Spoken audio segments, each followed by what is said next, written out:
गौतम बुद्ध ने संन्यास लेने के बाद अनेक क्षेत्रों की यात्रा की। इस दौरान उन्हें तरह तरह के लोग मिले। कोई अपनी परिस्थिति से परेशान तो कोई उनके रूप और व्यक्तित्व से हैरान। एक बार वो एक गांव पहुंचे। वहां एक स्त्री उनके पास आई और उनसे बोली, आप तो बिल्कुल किसी राजकुमार की तरह लगते हैं।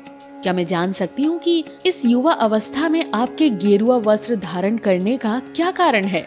बुद्ध ने उस स्त्री को विनम्रता पूर्वक उत्तर दिया, मैंने 3 प्रश्नों का हल ढूंढने के लिए संन्यास लिया है।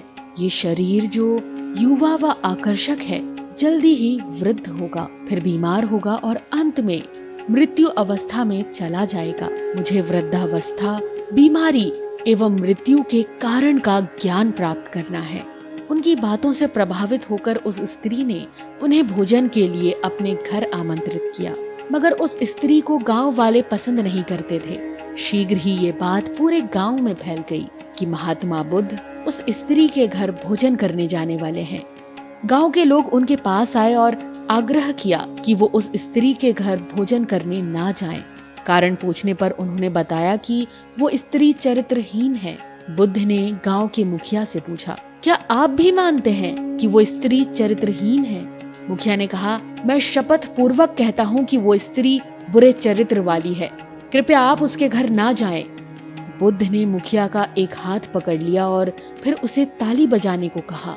मुखिया ने कहा, मैं एक हाथ से ताली नहीं बजा सकता। मेरा दूसरा हाथ आपने पकड़ रखा है, ऐसे में एक हाथ से ताली कैसे बजाऊं? बुद्ध बोले, जैसे एक हाथ से आप ताली नहीं बजा सकते, वैसे ही वो स्त्री खुद चरित्रहीन नहीं हो सकती जब तक इस गांव के पुरुष भी चरित्रहीन ना हो।